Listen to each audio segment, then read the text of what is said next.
buenos dias, buenas tardes, and welcome to my channel, Divine Esme, where we talk a lot about healing the inner child, your inner wounds, and working towards developing your most authentic and most divine self.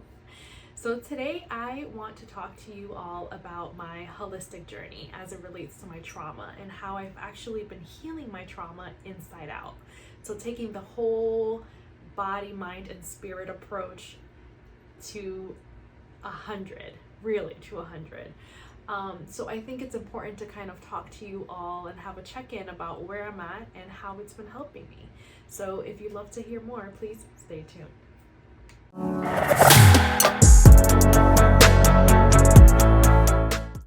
A year ago today, I felt really lost when it came to managing my health. I started experiencing a lot of different symptoms that I just couldn't explain in my body. My gut was sort of shutting down. I felt really fatigued. I felt tired all the time. My mood was fluctuating very significantly. And I really found myself not understanding what was going on with my body. And it took me quite some time to realize that what I was actually feeling were these physiological symptoms, these aftermath symptoms of my traumatic experiences that I endured 3 years prior. So once my body was kind of able to get out of that environment and not have that activation of that constant trauma, I started kind of seeing how these symptoms began to manifest within me. And I became really frustrated in trying to understand what was going on and how I was going to fix it. And the frustration came on even more strongly when I attempted to actually still see the providers that I had been working with for many years while I was living in another state before I relocated after my divorce. And my providers sort of turned their backs on me. And to no fault to them, I was residing in another state and they couldn't really see me through telehealth, which that one I didn't really understand because I thought the whole point of telehealth was to be able to have access to care, for people not to have those barriers. But whatever, that's in a whole other video and I'm not going to talk about that. But I became really frustrated when my provider sort of told me, hey, we can't really see you. And that sort of gave me the motivation and the boost that I needed to start establishing care in the new state that I was living. And it was a completely new state. I didn't know any of the resources. I didn't know where I was gonna really start off. But one thing that I did know is that I had this really, really strong connection to holistic health and holistic medicine. And I never really went into it professionally or seriously or anything like that.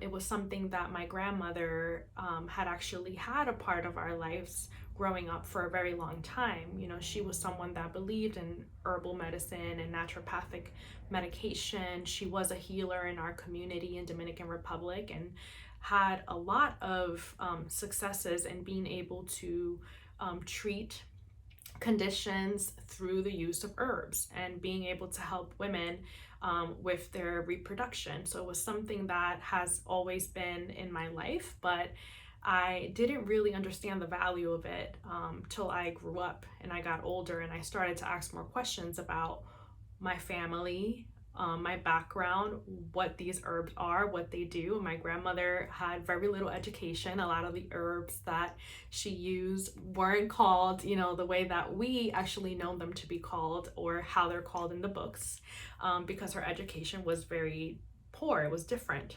She grew up really working in farms, and back then, she did pass away last year at 94.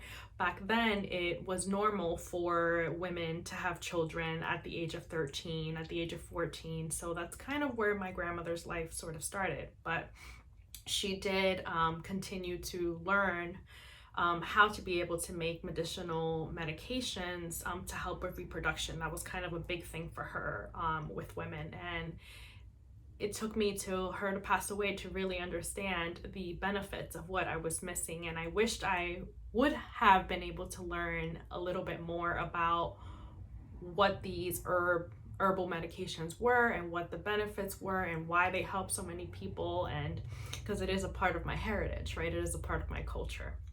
So with knowing that and wanting to sort of connect my body back into a state of safety, and also connect with my grandmother in a way that was special to me, in a way that would honor her, I decided to look for a homeopathic doctor, a naturopathic doctor. And I did so much research before I was able to select someone. I made sure that the provider that I was choosing was a medical provider, a doctor, because I am in the healthcare field. So I wanted to make sure that I was still being mindful of that. I wanted to find someone that would understand me and my culture. So I did pick someone that was within the Hispanic culture, so that I can be able to have that cultural sensitivity approach with the provider I was seeing. So once I found a provider that met all that characteristics, I was able to select someone that I found, and here I am now, a year later, and I'm still kind of working with that doctor. And we've been quite on a journey in the last year in trying to understand how to regulate systems in my body. A lot of the systems that were discussed throughout my sessions with this provider were, through Chinese medicine, and understanding the body and its function and how it works, and getting it to sort of reboot and work on its own. That's been kind of what we really have been trying to hone on. And there's been some frustration sometimes with the provider and I, because sometimes there will be something that we fix, and then my body sort of goes into another place where it's like, what's going on? What are we doing? This doesn't work for me. Let me go back and undo something. So one of the examples of that is, a lot of the focus was releasing a lot of the toxins out of the liver, because during my physical exam, there was a lot of issues that were coming up with the liver and with hormonal health. And of course, if you are really going through a huge traumatic experience as a woman, it is very possible that your hormones are going to sort of go out of whack as you try to regulate. Adding on female contraceptives and all of that also plays a role in how it affects your body and how you're able to cope with symptoms of PMS, symptoms of menstrual cycling, and all of that. So that was one approach that we did. Then we moved on and we started working more towards the stomach and the gut. There was a lot of issues with the gut, and I have always had issues with my gut as long as I could remember. Now, the issues weren't as intense as they were when I was in this active state of trauma. My system sort of started shutting down more and more, and it became harder for me to be able to digest foods. It became harder for me to be able to be regular and had bowel movements. It really became difficult for me and uncomfortable for me to be able to have a healthy gut, and not understanding, like, what am I doing? So of course I ended up changing a lot of different things to my lifestyle. I went through so many different dietary changes, from ketogenic diets to high protein diets, to reducing calorie intake, to consuming more water, to adding different drinks, incorporating athletic greens, incorporating fiber. I bought fiber from Dominican Republic, which is a powdered fiber that you can add and put into your drinks on a daily basis. I always incorporated collagen too, because I felt like that helped with hair, with nails. It also helped with muscle recovery. I started thinking about my workouts and how important it was to also be able to get my body back into a state of safety, not just with being able to manage my thoughts, but also being able to self-regulate through fitness, being able to self-regulate by having my heart going, my body sweating, and really motivating myself to challenge my body. That was something that was very important to me. So I've went through different type of workouts, from 3 to 4 times a week, doing HIIT, to doing more weightlifting, to incorporating more cardio, and still I wasn't noticing a lot of changes with my body. Now, I started seeing a lot more toning, but I didn't see weight loss, and my weight had also been at a plateau through this entire traumatic journey and healing.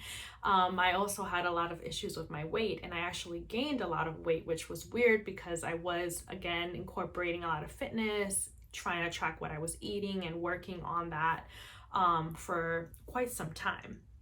So it came on now a few months ago, maybe about 2 months ago. I decided to work with my homeopath and my thyroid, and thinking, okay, well, as I know, the thyroid functions in a way that regulates hormones, and it has a lot of to do with your systems in your body. And always, if one system is dysfunctioning, there's going to be other systems that could also be dysfunctioning as well, as we've talked a little bit about before of how I was trying to heal my liver. So we started focusing a little bit more on my thyroid. Now I started seeing a little bit more progress in my mood. I started seeing a little bit more progress in my gut. I never been diagnosed with issues related to hypothyroidism or hyperthyroidism. Like, I've never had much of those issues diagnosed. I did have nodules that were found as I was working with folks throughout the years, and I've been tracking them and getting ultrasounds to be able to track the nodules and see if there's been any changes. Now that's something very important to be able to do, just to kind of see if there's been any significant changes. Also, having nodules in my breast as well, or what we call cysts, was something that I developed over the years as I was taking contraceptives. So that's something that also I was wondering, like, can that be impacting my hormone health? Could they be shedding something that could be causing my hormones to go out of whack? But one of the difference that I noticed between being with the homeopathic doctor and being with a regular doctor is that I really was able to have more of a patient-centered approach with this provider and work together in understanding what my symptoms were and what we could do to sort of help regulate those symptoms a little bit more. So that was something that I felt really comfortable with and confident with the provider. And then 2 months ago, we decided to sort of change my diet. So we changed my diet to now have a gluten-free and dairy diet. And I did go vegan for a little while as a teen, and I also went vegan for a little while now as an adult. Now, I didn't last too long going vegan, but one thing I noticed, even with the gluten and dairy free diet, is that my body actually feels less swollen. My energy is a little bit better, and I'm also getting a lot more sleep. And sleep is something that we always say is extremely crucial, and it's very important. And it's not just important for you to get sleep just so that you don't feel tired. It's also important for you to get sleep so that your body and your mind can feel rested. Because sometimes our body feels rested, but our mind does not feel rested, and it keeps going, especially when we're struggling with anxiety. We don't really wake up and we feel rested. And sometimes that can have something to do with your thyroid as well, where you're not feeling rested because you're having those issues with your thyroid.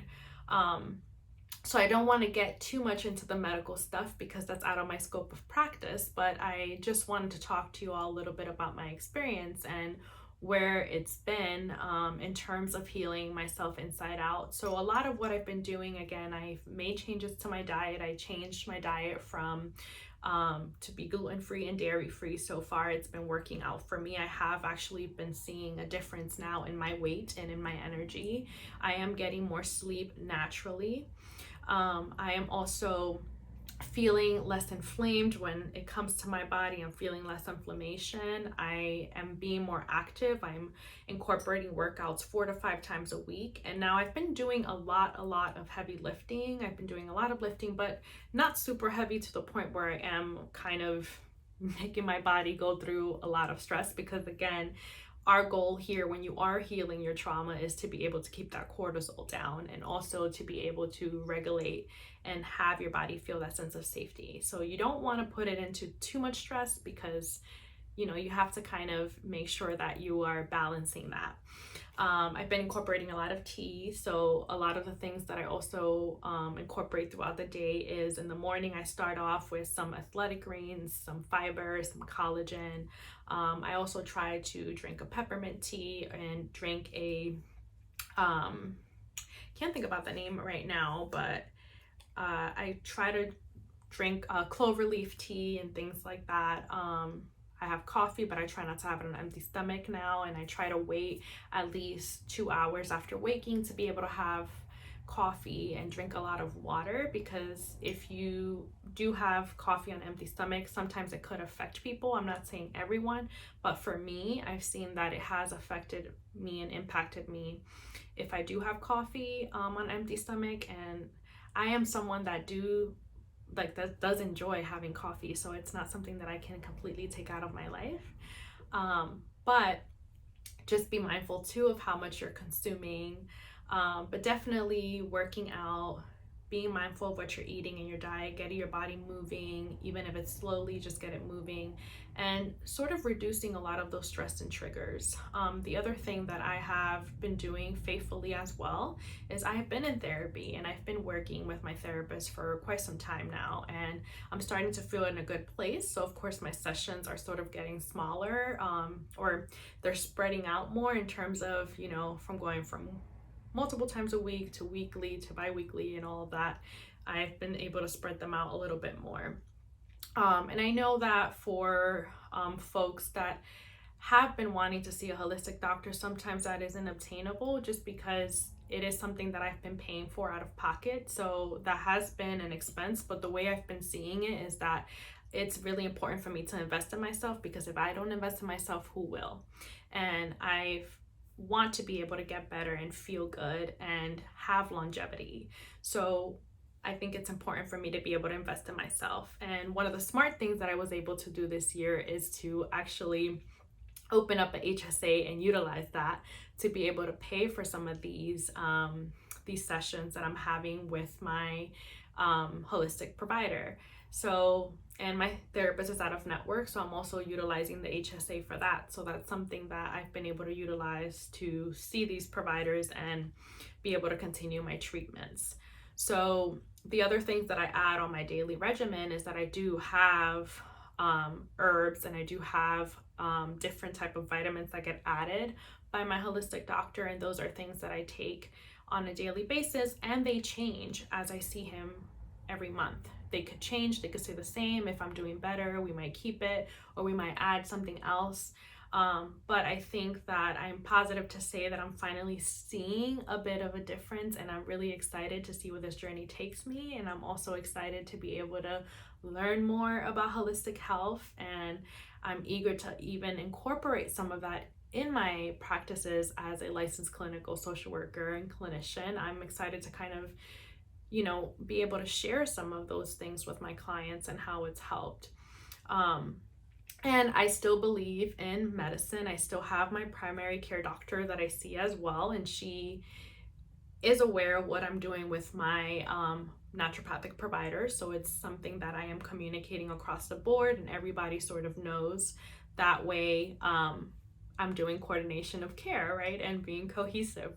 And for the feminine, for the divine, something that I added in recently, as of January, I started doing facials. And I've actually changed my skincare quite a bit. I'm using a lot more natural products, because some of the products that I was using before can also have an impact on my health, right? So those are some of the things that I've sort of been doing that I wanted to share with you all, that I have seen be positive in my life. And if you'd love to hear more, please let me know. Please remember to comment, like, and share, and subscribe to my channel if you love to continue to hear from me and work on this healing journey with me. Thank you all. Bye.